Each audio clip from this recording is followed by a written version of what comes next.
Hello मेरे प्यारे बच्चों, कैसे हो आप सभी लोग। आप सभी का स्वागत है आपके अपने YouTube चैनल ज्ञान ज्योति शॉर्ट हैंड क्लासेस में। आज बेटा हम बात करने वाले हैं किन बच्चों को हिंदी स्टेनो सीखनी चाहिए और किन बच्चों को इंग्लिश स्टेनो सीखनी चाहिए। बहुत सारे कमेंट हैं और बहुत सारे बच्चे कंफ्यूज हैं, उनका टाइम खराब हो जाता है।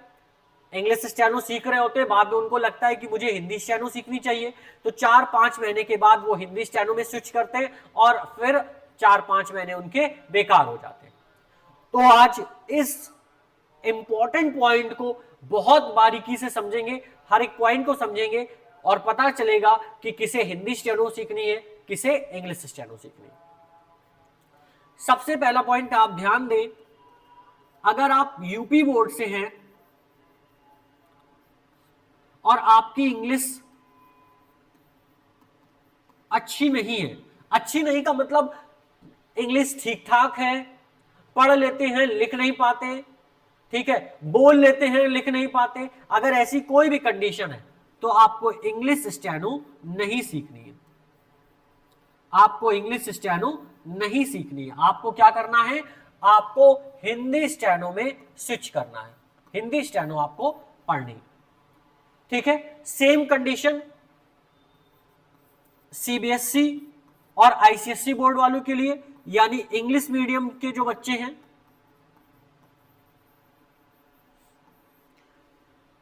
इंग्लिश मीडियम के बहुत सारे बच्चे ऐसे होते हैं या हिंदी मीडियम के ऐसे बच्चे हैं जिनकी हिंदी अच्छी है, इंग्लिश अच्छी है, तो वो अपोजिट जा सकते हैं। लेकिन अगर इंग्लिश मीडियम वाले बच्चे और हिंदी पढ़ना चाहते हैं, हिंदी स्टेनो, लेकिन उनकी हिंदी अच्छी नहीं है, स्पेलिंग एरर करते हैं, तो उन्हें हिंदी स्टेनो नहीं पढ़नी है, उन्हें इंग्लिश स्टेनो पढ़नी है। रीजन क्या है? अगर हम इंग्लिश की बात करते हैं, कोई हिंदी मीडियम का बच्चा है और वो इंग्लिश स्टेनो सीख रहा है पर उसकी स्पेलिंग एरर अच्छी नहीं है, सपोज दैट हमें कम लिखना है और कम की स्पेलिंग हमें पता है COM ही होती है और उसकी स्पेलिंग उसको नहीं आती और वो आई लिखता है, तो ये उसके लिए बहुत बड़ी प्रॉब्लम आगे चल करके होने वाली है, क्योंकि आपको पता है स्पेलिंग एरर काउंट होती है तो आपकी मिस्टेक बहुत ज्यादा होगी। नेक्स्ट थिंग, आपको अच्छा ज्ञान होना चाहिए इंग्लिश स्टेनो सीखने के लिए, किसका? सेंटेंस मेकिंग का। सेंटेंस मेकिंग क्यों जरूरी है? क्योंकि आपको पता होना चाहिए सब्जेक्ट क्या है, ऑब्जेक्ट क्या है, हेल्पिंग वर्ब कब आती है, वर्ब कब आती है, कौन से वर्ड एडजेक्टिव होते हैं, कौन से एडवर्ब होते हैं। अगर आपको इसका ज्ञान नहीं है तो आपको इंग्लिश स्टेनो नहीं सीखनी है, क्योंकि यहां पर आपको मेहनत डबल हो जाएगी। आपको पहले इंग्लिश पढ़नी पड़ेगी, फिर इंग्लिश स्टेनो पढ़नी पड़ेगी। अब आप हमसे क्वेश्चन करेंगे कि सर हम तो इंग्लिश की ऑलरेडी तैयारी कर रहे हैं, इंग्लिश तो हम पढ़ ही रहे हैं। तो मेरे प्यारे बच्चों, मैं आपको बता दूं, जो आप इंग्लिश कंपटीशन की पढ़ रहे हैं वो होती है ऑब्जेक्टिव,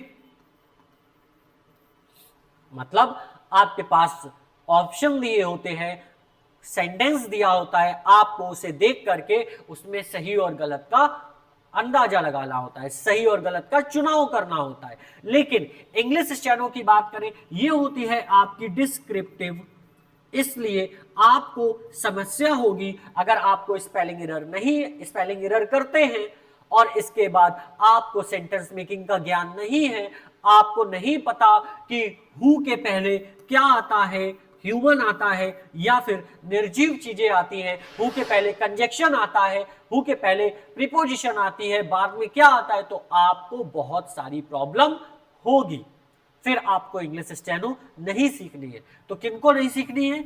हिंदी मीडियम वाले बच्चों को, जो बच्चे हिंदी मीडियम से हैं, और उसी के साथ साथ पहला पॉइंट, जो बच्चे हिंदी यूपी बोर्ड से हैं और उसी के साथ साथ अगर उनकी इंग्लिश कमजोर है, उनकी इंग्लिश अच्छी नहीं है, तो फिर आपको इंग्लिश स्टेनो नहीं सीखनी है। लेकिन अगर आप हिंदी मीडियम से हैं और आपकी इंग्लिश भी अच्छी है तो आप इंग्लिश स्टेनो सीख सकते हैं, तो आप इंग्लिश स्टेनो सीख सकते हैं।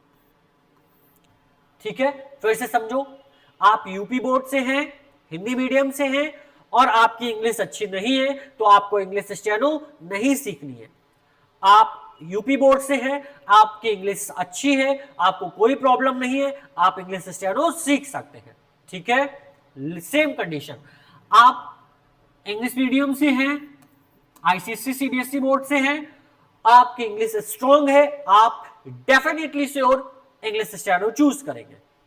लेकिन आप इंग्लिश मीडियम से हैं और आपको हिंदी लिखने में प्रॉब्लम होती है, सपोज दैट व्यक्ति लिखना है और आप व्यक्ति नहीं लिख पाते, आप व्यक्ति ऐसे लिखते हैं, तो आपको हिंदी स्टेनो चूज नहीं करनी, ठीक है। क्यों?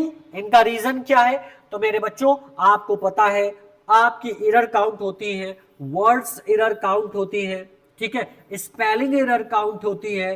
दैट इज वाई अगर आप ऑपोजिट सेक्शन में जाते हैं और आप ऐसी मिस्टेक करते हैं, आपको नहीं पता कि फुल स्टॉप कहां लगाना है, आपको नहीं पता कहां कॉमा लगेगा, आपको नहीं पता कि स्पेलिंग कौन सी सही है, स्पेलिंग आप सही नहीं लिख पा रहे, तो इन सब जगह आपका चुनाव गलत होने वाला है, ठीक है। तो आपको क्या करना है, अभी बहुत सारे बच्चे पास आउट हो रहे हैं 12th, तो इसके बाद क्या है, डिसीजन लेने में प्रॉब्लम होगी, तो इस चार्ट को आप बिल्कुल दिमाग में बसा लो। हिंदी स्टेनो कौन पढ़ेगा? आपकी हिंदी में स्पेलिंग एरर नहीं है, ठीक है, तो आप हिंदी स्टेनो ज्वाइन कर सकते हैं। आप यूपी बोर्ड से हैं, आप डेफिनेटली श्योर हिंदी स्टेनो ही ज्वाइन करें। इंग्लिश स्टेनो के लिए आप इंग्लिश मीडियम से हैं, आईसीएससी सीबीएसई बोर्ड से हैं, आप इंग्लिश स्टेनो ही ज्वाइन करें। अगर आप इंग्लिश मीडियम से हैं और आपकी हिंदी अच्छी है तो आप इंग्लिश स्टेनो ज्वाइन कर सकते हैं, ठीक है।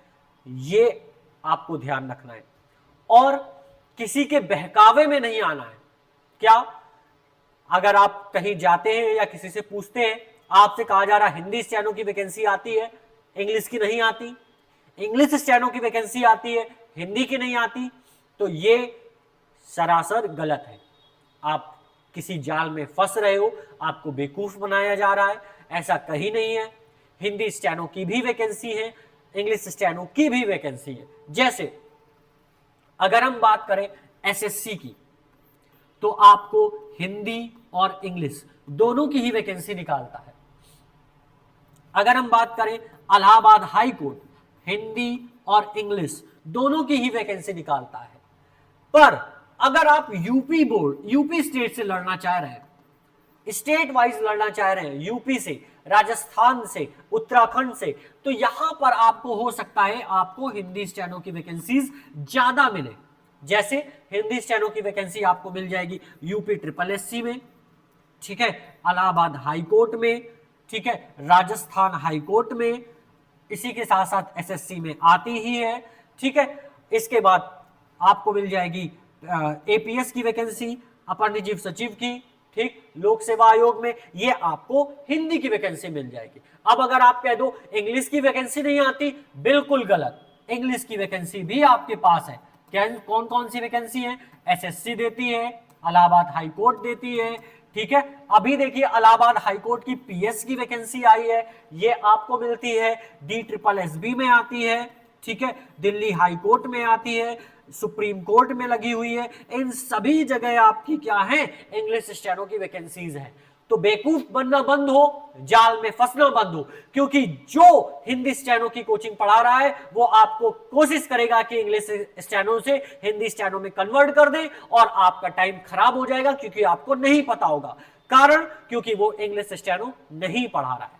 सेम कंडीशन, अगर इंग्लिश स्टेनो कोई पढ़ा रहा है, हिंदी स्टेनो नहीं पढ़ा रहा है, तो आपको कोशिश करेगा कि वो इंग्लिश स्टेनो में कन्वर्ट करे, और आपको नहीं पता होगा, आपका समय खराब जाएगा, आप 2 साल 3 साल इसमें फंसे रहोगे, और फिर बोर होकर के आखिरकार इंग्लिश स्टेनो या हिंदी स्टेनो छोड़ दोगे। आपको लगेगा कि यार इसमें तो जॉब ही नहीं है, यहां तो नौकरी ही नहीं लगती, इंग्लिश स्टेनो सीखना आसान नहीं है, हिंदी स्टेनो सीखना आसान नहीं।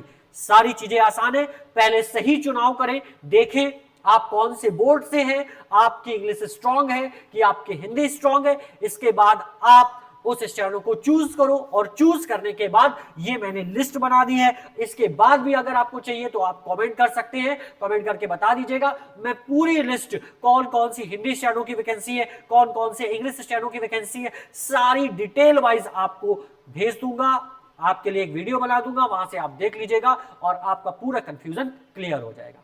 ठीक है बच्चों, ये थी जानकारी आपके लिए कि किसे हिंदी स्टेनो पढ़नी है, किसे इंग्लिश स्टेनो पढ़नी है। ठीक है, मिलते हैं नेक्स्ट वीडियो में। तब तक मेरे प्यारे बच्चों को बहुत सारा प्यार और जय हिंद।